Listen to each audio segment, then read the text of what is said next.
তুব্বা আউয়াল হিমারি বলে, আমি এত বড় বাদশাহ 12,000 আলেম নিয়ে আসছি, এত লক্ষাধিক সৈন্য নিয়ে আসছি, তারাই ঘরের কারণে আমার পাশে আসে না, আমি সেই ঘর ভাঙ্গিয়া চুরমার করে দিব, উড়ায় দিব রে, চুরমার করে দিব, ওরায় দিব। ভাঙ্গার যখন নিয়ত করলো আল্লাহর কাবা ঘর ভেঙ্গে দিবি, তখন তুব্বা হিমারির মুখ থেকে বাবা রক্ত পড়া শুরু হলো, কান দিয়ে রক্ত পড়া শুরু হলো, নাক দিয়ে রক্ত পড়া শুরু হয়ে গেল। কত চিকিৎসা শুরু করলাম, কোনো চিকিৎসায় কাজ হয় না, তার বিমার ভালো হয় না।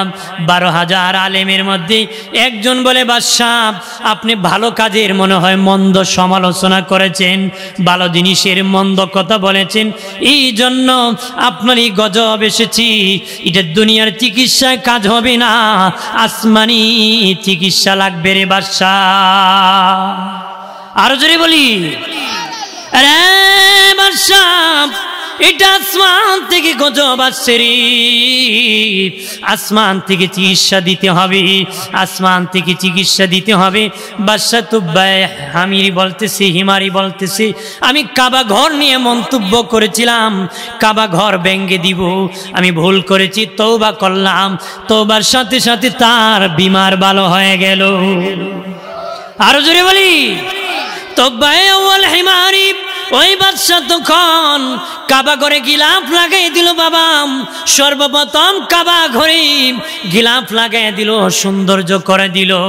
তুব্বা আউয়াল হিমারি তখন বাবা ওই মক্কার মানুষকে বাবা কাপড় গিফট দিল, অনেক কিছু উপহার দিল, অনেক কিছু উপহার দিল, আর বলল তোমাদের কাবার বড় দাম, সেটার যতন তোমরা করবারি। তখন 12,000 আলেম নিয়ে তার সৈন্য লক্ষাধিক বাহিনী নিয়ে সোনার মদিনায় রওনা করেছে, সোনার মদিনায় রওনা করেছে। একটা জায়গার মধ্যে যাওয়ার পরে 12,000 আলেমের মধ্যে সবচেয়ে বড় যে আলেম বলে, ও বাদশাহ থামো গো, এখানের মধ্যে আমরা থেকে যাব, ওই জায়গার মধ্যে থেকে আমরা আর যাব না। বাদশাহ ডেকে বলে, এই আলেমেরা কি জন্য তোমরা ওই জায়গায় থেকে যাবা? তাওরাত ইনজিল কিতাব বলে, তাওরাত জাবুর ইনজিল কিতাব বলে আখিরি নবী মক্কা আগমনের পরে মক্কার মানুষ তাকে জুলুম নির্যাতন করবি, আল্লাহর হুকুমে মদিনায় হিজরত করবি, ওই জায়গার মধ্যে আখিরি নবী অবস্থান করবি। হিমারি বাদশা শুনে নাও, ওই জায়গার মধ্যে আমরা থেকে যাব, তাকিয়া যদি মরে যাই রে, ওই জায়গার মধ্যে আমাদের কবর হবে। তাওরাত কিতাব সাক্ষী, ওই নবী যে কবরের উপর দিয়া হাঁটিও যাবি, ওই নবীর পায়ের ধুলা মোবারক যে কবরে লাগবে, ওই কবরের মুর্দার কবর জান্নাতের বাগান হয়ে যাবে। আল্লাহ হলেন আমাদের রব, তিনি আমাদের করে দিবেন সব। কথা বলেন ঠিক কিনা? আল্লাহ আমাদের সব ব্যবস্থা করে দিন। আল্লাহু ওয়ালিউল্লাযিনা আমানু। মুসলমানের উকিল কে? বলেন কে? আমাদের গার্জেন কে? আল্লাহ। আমরা হলাম সেই মালিকের বান্দা, আল্লাহর বান্দা হয়েছি। কোরআন কারিমে 114 সূরা আছে, এর মধ্যে একটা সূরা হলো সূরা ইয়াসিন, প্রায় মানুষেরই মুখস্থ থাকে। এই সূরার অনেক ফজিলত আছে, বরকত আছে। মরণের সময় ছেলে যদি 3টা থাকে, একটা উকিল, আর একটা ডাক্তার, একটা মাওলানা। উকিল সাহেব না চাপাবাজি করে আঙ্গুর আপেল নিয়ে আসলো, ডাক্তার সাহেব কিছু স্যালাইন ঔষধ নিয়ে আসলো। আপনারা বলেন, মৃত্যুর যখন যন্ত্রণা চলবে, ঔষধ কি কোনো কাজে আসবে? ফল টল কোনো কাজে আসবে? তো মাওলানা সূরা ইয়াসিন তেলাওয়াত করলে মৃত্যু সহজ হয়ে যায়। আর জোরে বলি, খুব সহজে তার রুহুটা বাহির হয়ে যায়। হাজিরিন, সেগুলো আমরা বুঝতে হবে, মানতে হবে, পালন করতে হবে, নিজেও শিখতে হবে, অন্যকে চেষ্টা করতে হবে। কোন পথ যাব, যে পথে জান্নাতীরা গিয়েছে, আমরাও সেই পথে যাব। সুবহানাল্লাহ বলেন না? শুরুতে আছে ইয়াসিন, হে সৈয়দ, হে নেতা। সুবহানাল্লাহ বলেন না? কেউ বলেছেন সেটা আল্লাহ আল্লাহ রসুলই ভালো জানে, অনেকে বলে যে আল্লাহই ভালো জানে। আপনারা বলেন আমি কারো কাছে একটা চিঠি পাঠাবো, আমি জানি শিব এটা ইংরেজি পড়তে পারে না, আমি ইংরেজিতে লিখে পাঠাইছি, বলেন এটা যার কাছে পাঠাইছি তার ব্যর্থতা না আমার ব্যর্থতা? আমার ব্যর্থতা। আমি জানি সে ইংরেজি পড়তে পারে না, তার কাছে যেটা সে পারে সেই বিষয় সেই ভাষা আমি পাঠাবো, এটা আমার ব্যর্থতা। কোরআন নাজিল করেছেন আল্লাহ কার কাছে? জোরে বলেন, নবীর কাছে। নবী না জানলেই নবীর কাছে পাঠিয়ে লাভ কি? কথা বলেন। তাফসীরওয়ালারা বলেছেন এটা আল্লাহ জানে, রাসূলও জানে। জোরে বলি। কোরআন আছে আলিফ লাম মিম, এরকম আছে না বিচ্ছিন্ন বর্ণমালা, কতক্ষণ আছে না? প্রত্যেক জিনিসেরই গোপন পাসওয়ার্ড থাকি, প্রত্যেক জিনিসেরই গোপন ভান্ডার থাকি। এইগুলা হলো কোরআনের গোপন ভান্ডার। এই গোপন ভান্ডার আল্লাহ জানে আর রাসূল জানে। জোরে বলি সুবহানাল্লাহ। ইয়াসিন নবী কি বলেছেন? ইমাম মালিক রহমতুল্লাহ আলাইহি বলেন ইয়াসিনটা আল্লাহর নাম। উনি বলেন এই নাম কেউ রাখো না। একমত না সবাই? হাদিন আমরা নাম রাখতেই অনেকেই বল্টু রাখে, সিএনজি রাখে, এক জায়গায় কেছিল ককটেল ফেকটুল, এটেম বম নাকি রাখছে। নাম রাখবেন বাবা, সুন্দর সুন্দর নাম রাখবেন। এইগুলা নাম রাখবেন না, ইব্রাহিম রাখবেন। কিয়ামতের দিন আল্লাহ কবে ইব্রাহিম কোথায় আছো? তখন তোমার ছেলের নাম ইব্রাহিম হলে সে দাঁড়ায় যাবে। আল্লাহ বলেন তুমি ইব্রাহিম নয়, আমার ইব্রাহিম খলিলকে ডাকতেছি। সে বলবে আল্লাহ আমার মা বাবা আমার নাম রাখছি ইব্রাহিম, আল্লাহকে আমার নবীর নামে নাম রাখছু, তোরে মাফ করে দিছি, তোর নাম যারা রাখছে তাদেরকেও আমি মাফ করে দিছি। তোর নাম যারা রাখছিল তারাও আমি মাফ করে দিছি। আল্লাহ বলবেন মরিয়ম কোথায় আছো? ইনামি যত নারী আছে সবাই সারা দিবে। আল্লাহ বলবেন ঈসা নবীর মা মরিয়ম, তারা কেবল আমার বাবা তো রাখছে আমার নাম। আল্লাহ কেবল তোরও মাফ করছি, তোর নাম যারা রাখছিল তারাও মাফ করছি। আরো জোরে বলি, নাম ভালো নাম রাখবো নাকি? হ্যাঁ, নামেরও তাসির আছে, নামের কি তাসির আছে, নামের ফজিলত আছে। ভালো নাম রাখবেন না, চেলো ভালো কাজ করবে না। এক বেচারা মারা গেছে, মানুষ কান্দে, ফুলা বিড়ি টানে, মানুষকে বেড়াতে বিড়ি টানে, আমার যেটা শিখাইছে এটা করি, আমি যেটা শিখাইছে আমার শিখাইছে যেটা এটাই করি। শিখাবেন যেটা ওইটি শিখবে। কথা বলেন ঠিক কিনা? আমার বানের বাবাজিরা রে, খেয়াল করেন ভালো করিয়া ও প্রাণের বাবাজি, আমার আল্লাহ সুবহানাহু ওয়া তাআলা কত সুন্দর সুন্দর নাম দিয়েছেন। সুন্দর নাম রাখবা, মন গড়া নাম রাখিও নারী। হযরত ওমর ফারুকের কাছে এক ব্যক্তি বলল, আমিরুল মুমিনিন আমার ছেলে কথা শুনে না গো, কি করতে পারেনি বলেন, তোমার ছেলের নাম কি রাখছো? সে বলল জুয়েল রাখছি। ওমর বললেন তুমি তো তোমার ছেলের ভালো নাম রাখো নাই, আমরা জুয়েল রাখি বাবা। এটা এল আর ওইলের পার্থক্য, জুয়েল আর জুয়েল। হযরত ওমর বলেন এটা কোনো ইসলামী নামই না, এই জন্য ছেলে বড় হইয়া তোমার পাওনা আদায় করে নারী। এই জন্য ছেলে বড় হইয়া কি ইয়াসিন, আল্লাহ বলেন ওয়াল কুরআনিল হাকিম, বিজ্ঞানময় কোরআনের কসম, বিজ্ঞানময় কোরআনের, আমার আল্লাহ বিজ্ঞানময় কোরআনের কসম কেটেছেন। আল্লাহ তো আল্লাহই, কসম কাটার কি দরকার? আল্লাহর কথা কসমওয়ালা মজবুতি, কসম সারা মজবুতি, কসমওয়ালা মজবুতি। আপনি মানলি কি না মানলে কি? কথা বলা, আপনি যদি আল্লাহর কথা মানেন না আর মানেন না মানেন কি হবে? গোটা দুনিয়ার সব মানুষ যদি বলে আল্লাহর ইবাদত করব না, আল্লাহর কোনো ক্ষতি হবে না রে। 18 কোটি মানুষ যদি মিছিল করে রাজপথে নাই না, আল্লাহ মানি না মানি না মানি না, আল্লাহর কোনো কিছুই কথাখানা আল্লাহর কোনো ক্ষতিব।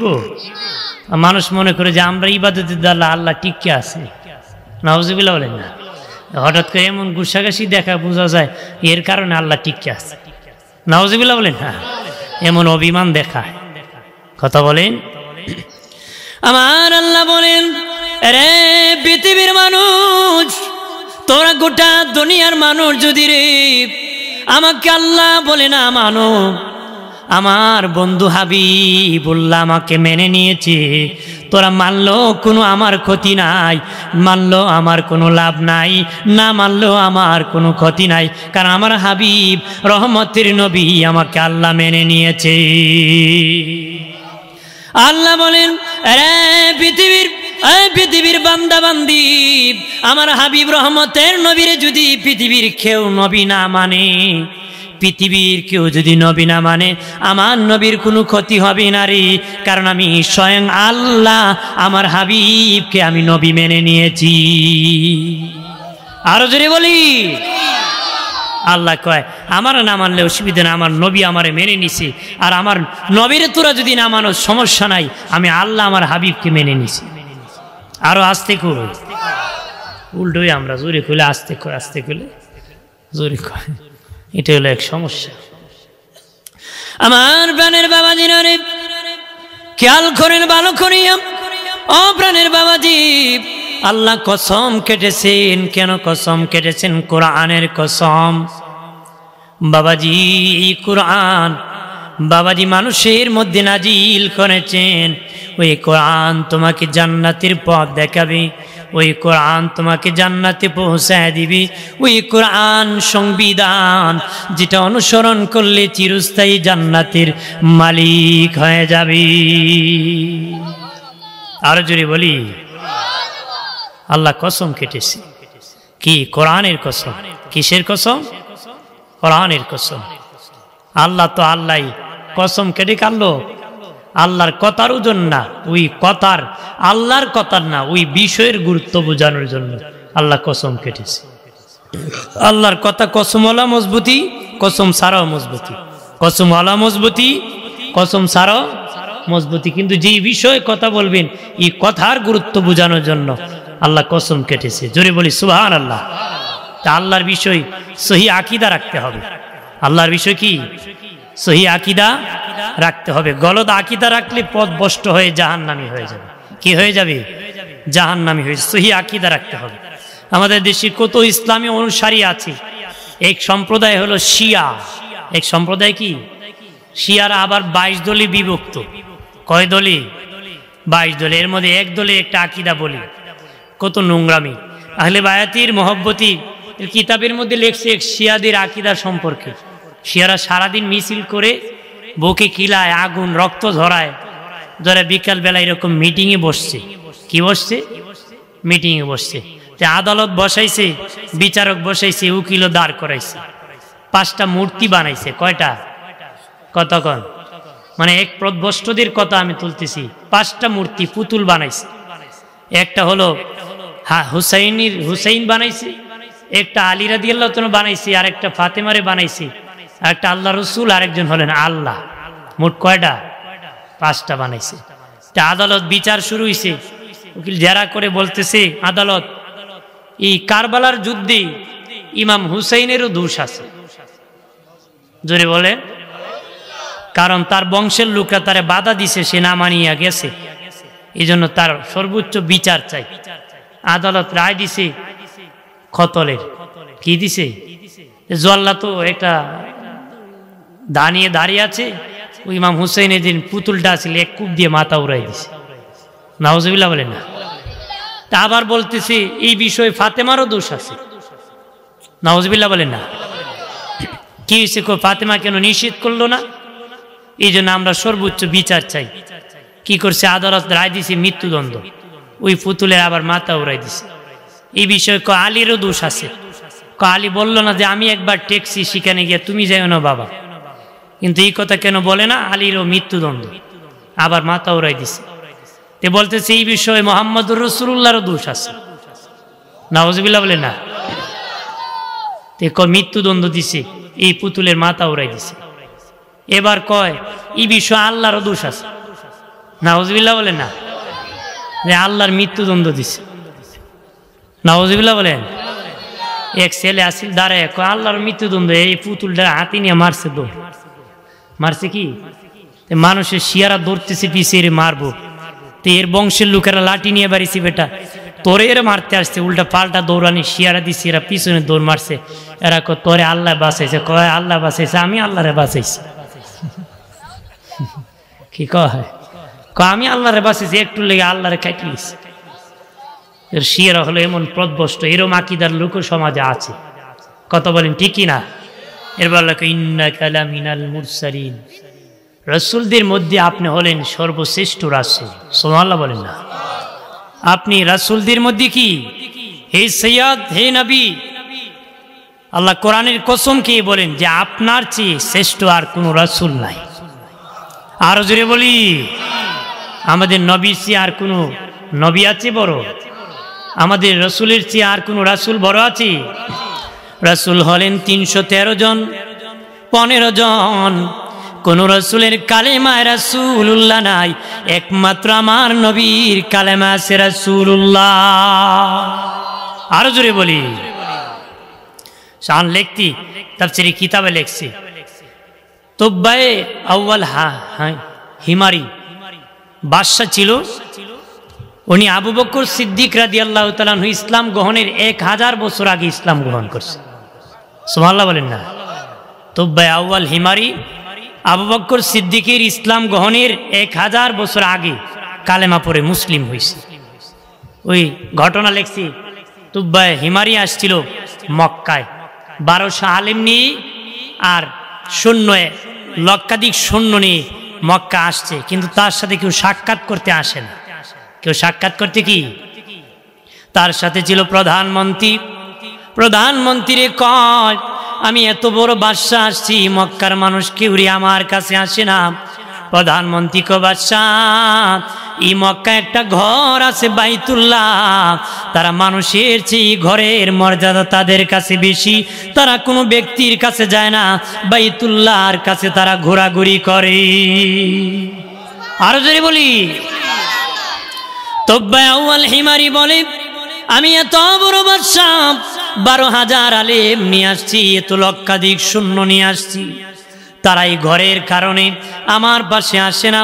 আমি সেই ঘর ভাঙ্গিয়া চুরমার করে দিব, উড়ায় দিব রে, চুরমার করে দিব, ওরায় দিব। ভাঙ্গার যখন নিয়ত করল আল্লাহর কাবা ঘর ভেঙ্গে দিবি, তখন তুব্বায়ে হিমারির মুখ থেকে বাবা রক্ত পড়া শুরু হলো, কান দিয়ে রক্ত পড়া শুরু হলো, নাক দিয়ে রক্ত পড়া শুরু হয়ে গেল। কত চিকিৎসা শুরু করলাম, কোনো চিকিৎসায় কাজ হয় না, তার বিমার ভালো হয় না। 12,000 আলেমের মধ্যে একজন বলে বাদশাহ আপনি ভালো কাজের মনে হয় মন্দ সমালোচনা করেছেন, ভালো জিনিসের মন্দ কথা বলেছেন, এই জন্য আপনার এই গজব এসেছি। এটা দুনিয়ার চিকিৎসায় কাজ হবে না, আসমানি চিকিৎসা লাগবে রে বাদশাহ। আরো জোরে বলি, আরে বাদশাহ এটা আসমান থেকে গজব আসছে রে, আসমান থেকে চিকিৎসা দিতে হবে, আসমান থেকে চিকিৎসা দিতে হবে। বাদশা তুব্বায়ে হিমারি বলতেছে আমি কাবা ঘর নিয়ে মন্তব্য করেছিলাম, কাবা ঘর ভেঙ্গে দিব, আমি ভুল করেছি, তওবা করলাম। তওবার সাথে সাথে তার বিমার ভালো হয়ে গেল। আরো জোরে বলি, তুব্বায়ে আউয়াল হিমারি ওই বাদশা তখন কাবা ঘরে গিলাফ লাগাই দিল। বাবা সর্বপ্রথম কাবা ঘরে গিলাফ লাগাই দিল, সৌন্দর্য করে দিল। তুব্বায়ে আউয়াল হিমারি তখন বাবা ওই মক্কার মানুষকে বাবা কাপড় গিফট দিল, অনেক কিছু উপহার দিল, অনেক কিছু উপহার দিল, আর বলল তোমাদের কাবার বড় দাম, সেটার যতন তোমরা করবারি। তখন 12,000 আলেম নিয়ে তার সৈন্য লক্ষাধিক বাহিনী নিয়ে সোনার মদিনায় রওনা করেছে সোনার মদিনায়, রওনা করেছে একটা জায়গার মধ্যে যাওয়ার পরে 12,000 আলেমের মধ্যে সবচেয়ে বড় যে আলেম বলে, ও বাদশাহ তামগো, এখানের মধ্যে আমরা থেকে যাব, ওই জায়গার মধ্যে থেকে আমরা আর যাব না। বাদশাহ ডেকে বলে, এই আলেমেরা, কি জন্য তোমরা ওই জায়গায় থেকে যাবা? তাওরাত ইনজিল কিতাব বলে, তাওরাত জাবুর ইনজিল কিতাব বলে আখিরি নবী মক্কা আগমনের পরে মক্কার মানুষ তাকে জুলুম নির্যাতন করবি, আল্লাহর হুকুমে মদিনায় হিজরত করবি, ওই জায়গার মধ্যে আখিরি নবী অবস্থান করবি।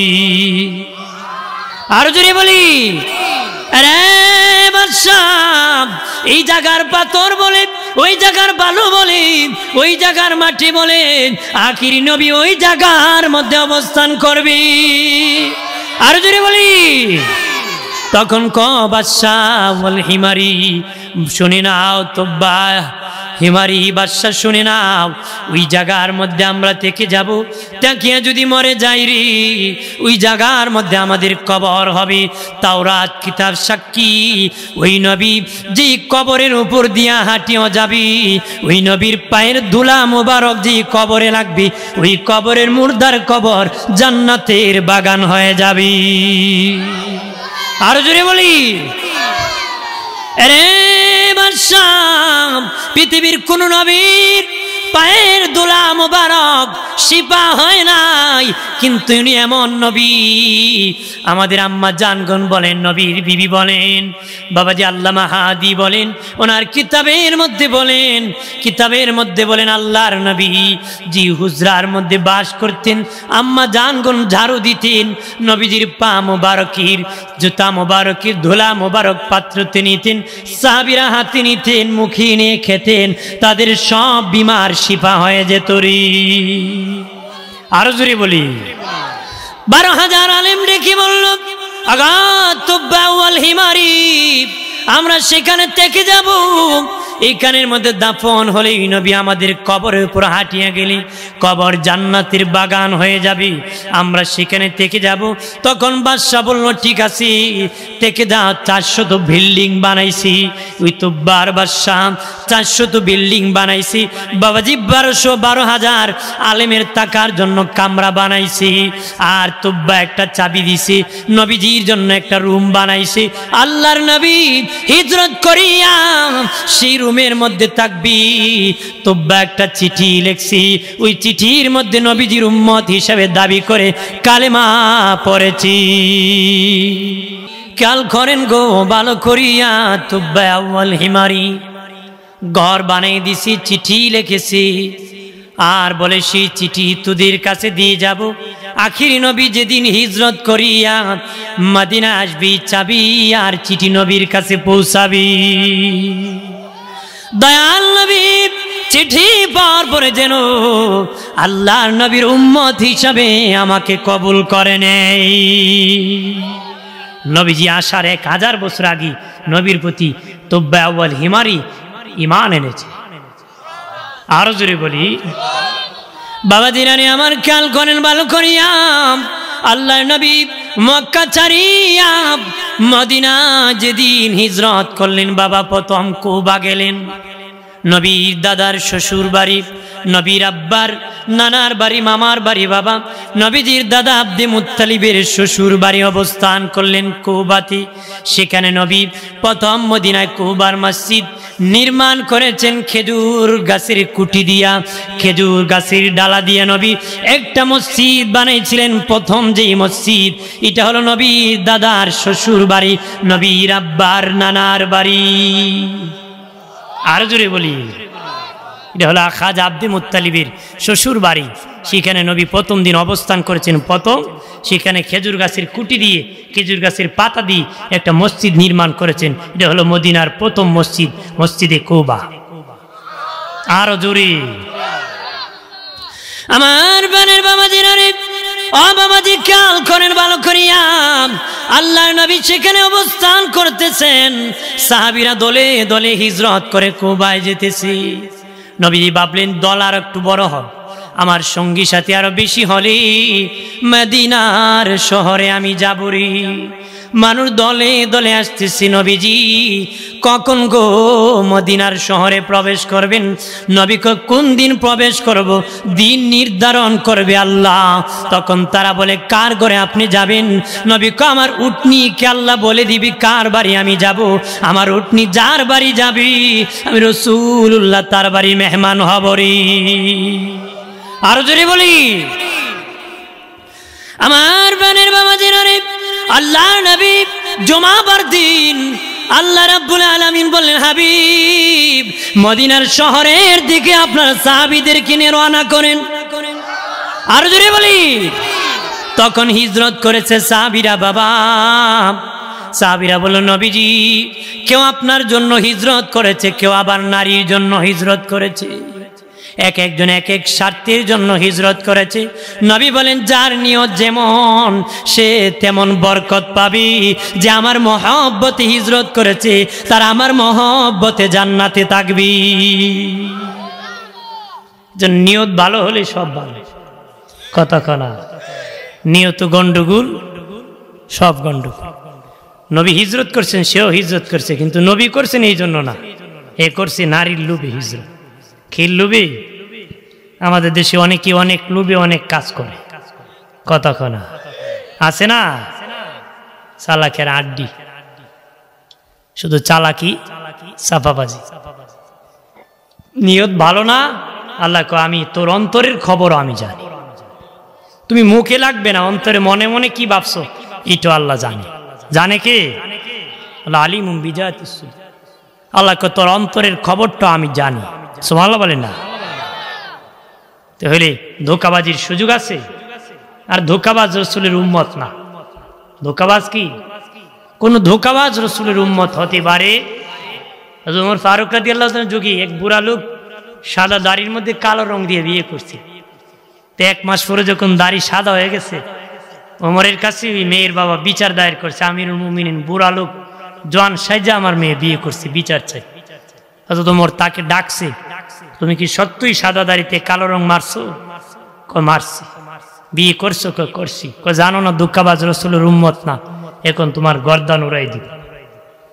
সে কয় আমিরুল মুমিনিন এই হাদিস আমি জানি না তো, আমার ভুল হয়েছে, আর জীবনে করব না।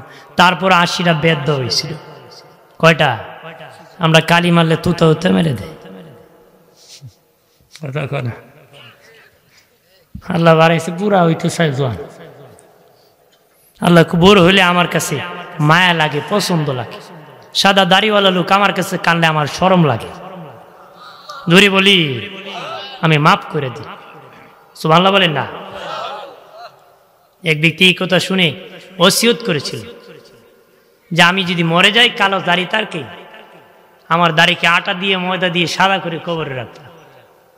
ঠিকই ওসিয়ত অনুযায়ী তাকে সাদা করে কবর রাখছে। ফিরিস্তা কবরে আসছে, তার প্রশ্ন করছে, ফিরিস্তারে কয় আল্লাহ কিছু শরম লাগে, তোরা কি শরম লাগে না? আল্লাহ সাথে সাথে ইলহাম পাঠাইছে, ফিরিস্তা সরে যা, আমার বান্দা আমার কথার উপর এত বড় বিশ্বাস করেছে, আমি বলেছি সাদা দাড়িওয়ালা কানলে আমার শরম লাগে, আমার বান্দা আমার কথার উপর বিশ্বাস করেছে, আমি তাদেরকে মাফ করে দিছি। আরো জোরে বলি, আমার প্রাণের বাবাজি খেয়াল করেন ভালো করিয়া, নবীজি হিজরত করে যখন কোবা গেলেন, কোবা থেকে জুমাবাড়ি মদিনার শহরে যাবেন, ছেলেরা মেয়েরা চতুর্দিকে দাঁড়ায় গেছি, নবীকে স্বাগত জানাবি। আল্লাহু আকবার বলেন না? আল্লাহ নবী রওনা করেছেন, সকলে আসে এখন নবীজি আমার বাড়িতে সুন্দর বিছানা বিছাইছি, আমার বাড়ি সুন্দর করে পরিষ্কার করেছি, রেডি করেছি গো নবী, আমার বাড়ি মেহমান হবে। নবী বলেন আমার উটনি যার বাড়ি যাবে তার বাড়ি আমি মেহমান হব। বাবাজি 400 পুরুষের পরে ওই দে তুব্বা আউয়াল হিমারি যেই ঘর নির্মাণ করিয়াম চাবি আর চিঠি দিয়েছিল 400 আলেমের হাত বদল হয়ে, তারপরে আবু আইয়ুব আনসারীর হাতে এসেছে। সকলে দলে দলে নবীকে এগিয়ে আনার জন্য যাইতেছে, কিন্তু আবু আইয়ুব আনসারী যায় না রে, ঘরে বসি বসি পুরান ঘর নতুন করতেছে। আরো জোরে বলি, রুমগুলা পরিষ্কার করতেছে, বাবাজি রুম পরিষ্কার করে নতুন করতেছে, সুন্দর অবস্থান করতেছে, জুতারা বাড়ি পরিষ্কার করতেছে। সবাই বলে, আরে আবু আইয়ুব আনসারী তুমি যাবা না? কয় 1000 বছর আগে তুব্বা আউয়াল হিমারি একটা চিঠি দিয়েছে, আর সেখানে একটা চাবি দিয়েছে, বলেছে আখিরি নবী ওই ঘরে আসবি। আমি সেই জন্য নবীর জন্য অপেক্ষা করতেছি, নবী আমার ঘরের মেহমান হবে। আরো জোরে বলি, ওট নিয়ে হাঁটতেছে, যেতেছে, সামনে যেতে যেতে বাবা সামনে গেলি মানুষকে আমার বাড়ি মেহমান হবি, যার বাড়ি অতিক্রম করে ফেলি সে হায় হায় করে হারি আমার বাড়ি মেহমান হলেন না। যেতে যেতে নবীর উটনি এমন ভাবে যেতেছে মনে হয় পরিচিত রাস্তা। বাবা দৌড়াইয়া দৌড়াইয়া আবু আইয়ুব আনসারীর বাড়ির সামনে হাজির হয়ে গেছি। আবু আইয়ুব আনসারীর বাড়ির দরজার সামনে নবীর উটনি ঘুমায় গেছে। আল্লাহু আকবার না। আর এইবারে একজন খাদেম ছিল, আবু আইয়ুব আনসারী বের হয়ে আসছি। আল্লাহ নবী বলেন, এই তোদের কাছে তুব্বা আউয়াল হিমারি একটা চাবি দিয়েছে, একটা চিঠি দিয়েছে, চিঠিটা কই, চাবিটা কই? তারা বলে, নবীজি 1000 বছর আগে দিয়েছিল তারা এই চিঠি, এই চাবি আপনি কেমনে জানলেন? নবী কয়, আবু আইয়ুব আনসারী আমার আল্লাহ আগে আমারে জানায় দিছি। আর জোরে বলি, ইন্নাকা লামিনাল মুরসালিন, রাসূলদের মধ্যে আমার নবী হলেন সবচেয়ে দামি, সবচেয়ে সম্মানী। আর জোরে বলি, যেই নবীর উপর 1000 বছর আগে বাদশা কালেমা পড়ে মুসলিম হয়েছে, যেই নবীর কালেমা সব নবী পড়েছে, সুবহানাল্লাহ বলেন। আর জোরে বলি, আদম থেকে ঈসা পর্যন্ত এই দাওয়াত দিয়েছি আমার নবী। কিতাব পড়তে নবীর শান কত জাননি বাবাজি? তাওরাত পড়তে মুসা নবীর উম্মত আল্লাহর নবীর নাম পেয়েছে, একবার পেয়েছে কেটে দিয়েছি, পরের দিন 2 বার উঠে গেছি, পরের দিন 2 বার কাটছি, 4 বার উঠে গেছি, পরের দিন 4 বার কাটছি, 8 বার উঠে গেছি, 8 বার কাটছি, 16 বার উঠে গেছি। ভয় পেয়ে পাশের বাড়ি বন্ধুর বাড়ি যায় দেখি ওই বন্ধু তাওরাতের হাফেজ কিন্তু কোরআন পড়তেছে। আর জোরে বলি, ডাক দেয়া বলে, বন্ধু তুমি না মুসলিম হয়ে গেছো নাকি? আমি গত মাসে মদিনা গিয়েছিলাম, আল্লাহর নবীর কাছে সূরা নসর নাজিল হয়ে গেছি, শেষ যুগ এসে গেছি রে, আল্লাহর নবীর কাছে আমি কালেমা পড়ে মুসলিম হয়ে গেছি। আরো জোরে বলি, সে বলে, ভাই রে আমি তাওরাত পড়তে ওই নবীর নাম একবার বেঁচে কেটে দিয়েছি, আবার পরের দিন 2 বার উঠে গেছি, আবার 2 বার কাটছি, 4 বার উঠে গেছি, 4 বার কেটেছি, 8 বার উঠে গেছি, 8 বার কেটেছি, 16 বার উঠে গেছি। এইভাবে ওটা শুরু হয়েছে। বলে, আর কাটিস না, এইভাবে যদি কাটার এক সময় দেবে তাওরাতে মোহাম্মদ ছাড়া আর কোনো নাম নাই, মোহাম্মদের নাম দিয়ে তাওরাত ভরপুর হয়ে যাবে। ভাই আমি কি করব?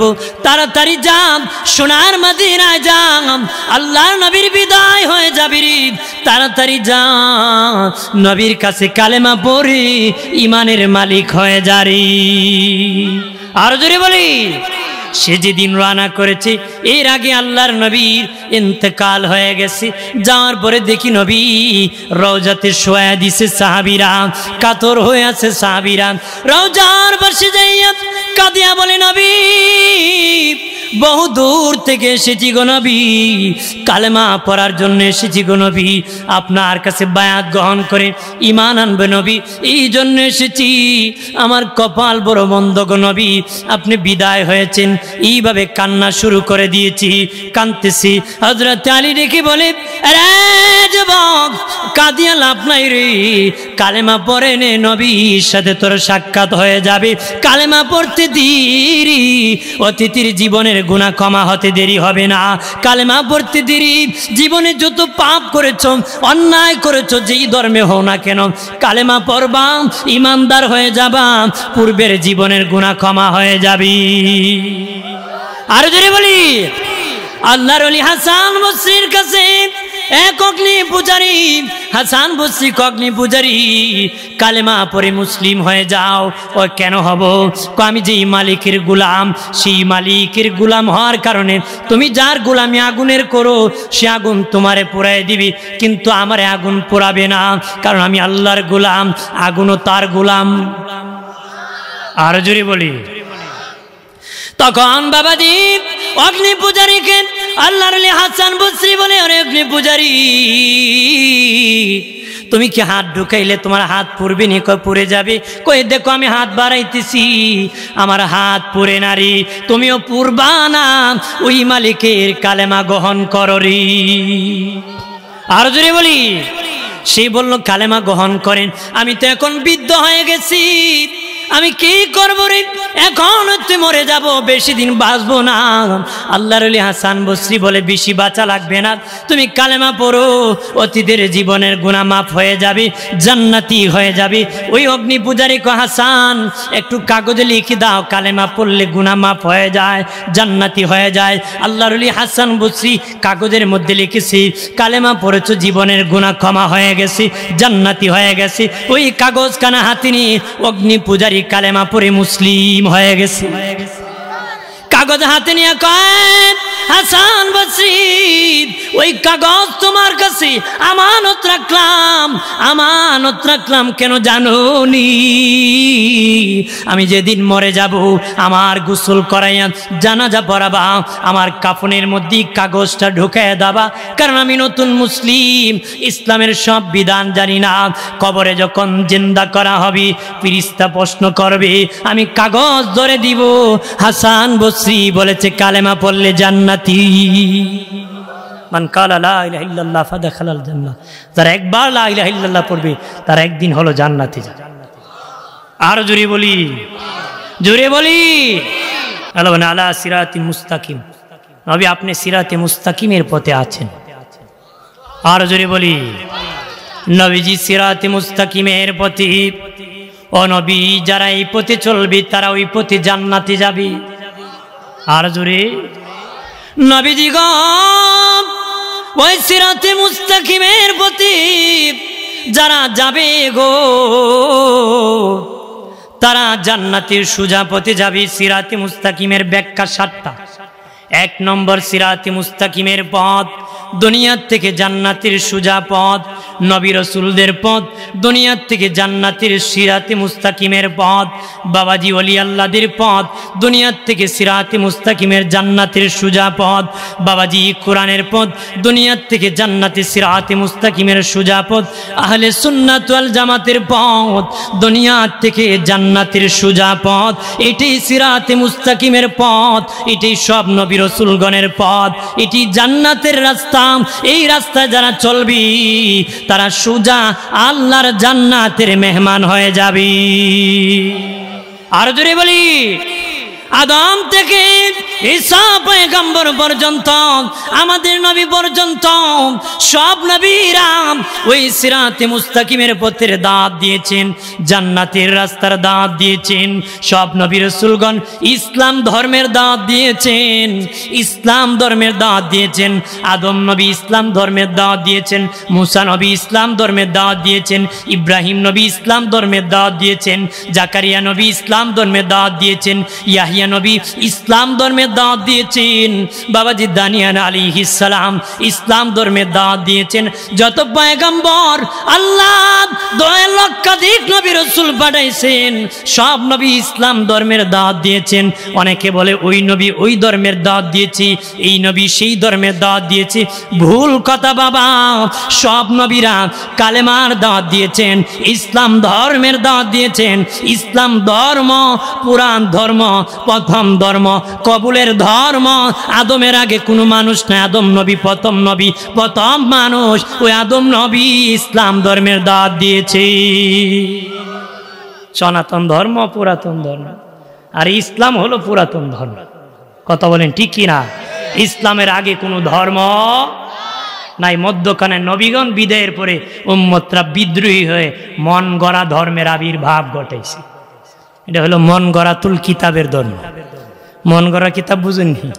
অর্থাৎ মনে যেটা উদিত হয় এটি কিতাব, মনে যেটা উদিত হয় এটি কিতাব। মন গড়া কোনো ধর্ম হতে পারে? কথা বলেন, হতে পারে? একমাত্র কবুলের ধর্ম হলো ইসলাম ধর্ম। সব নবী ইসলাম ধর্মে দাওয়াত দিয়েছে। বাবাজি একটা শব্দের সময় একমত, আদম থেকে আমার নবী পর্যন্ত সব নবীর লা ইলাহা ইল্লাল্লাহ, লা ইলাহা, জোরে লা ইলাহা, এই কালেমার দাওয়াত সব নবী রাসূল দিয়েছে।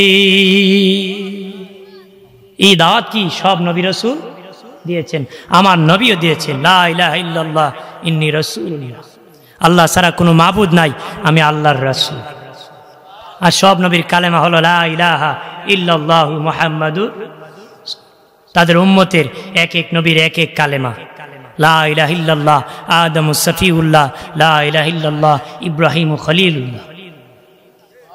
জোরে বলি সুবহানাল্লাহ, আর জোরে বলি আল্লাহুম্মা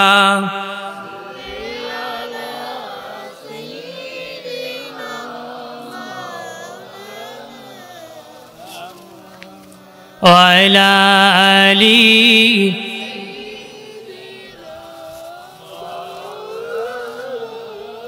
আমার প্রাণের বাবাজি, নামাজের দ্বারায় বলি আমরা সিরাতে মুস্তাকিমের পথে চলবো। আল্লাহ সহজ সরল পথ দেখাও, কই না নে, কিন্তু নিজে বের হয়ে বাঁকা পথে চলি, চলে না নে। নামাজে বলে আল্লাহ সোজা পথ দেখাও, নিজে বাঁকা পথে চলে যায়। অথচ বাবাজি আল্লাহ কারে আমি সোজা রাস্তায় চালাই, যে চলতে চায় তারে চালাই। ইচ্ছা করতে হবে, চলার জন্য নিয়ত করতে হবে। কথা বলেন ঠিক কি না? কে চলবে? কে চলবে? যে ইচ্ছা করে সেই চলতে পারবে। হেদায়েত কে পাবে? যে হেদায়েত চাবে। কথা বলেন না? আপনি চানই না, আপনি খাবেন কিভাবে? কথা বলেন না? হ্যাঁ, ওসিলা তালাশ করা লাগবে না, আপনি কাজে এগিয়ে যেতে হবে। বলেন তো, ছেলে মেয়ে দেখে বাচ্চা দেওয়া আল্লাহর কাজ, বিয়া করা কার কাজ? আল্লাহর কাজ। কার কাজ? মানুষের কাজ। বিয়ের মাধ্যমে, স্বামী স্ত্রীর মাধ্যমে আল্লাহ বাচ্চা দিও। কথা বলেন? এই জন্য প্রত্যেকেরই কাজ আছে, আমারও কাজ আছে, আল্লাহরও কাজ আছে। কেউ যদি বলে আমার কোনো কাজ নাই, সব কাজ আল্লাহর, হে বৈরাগী। ইসলামে বৈরাগীদের টাই নাই।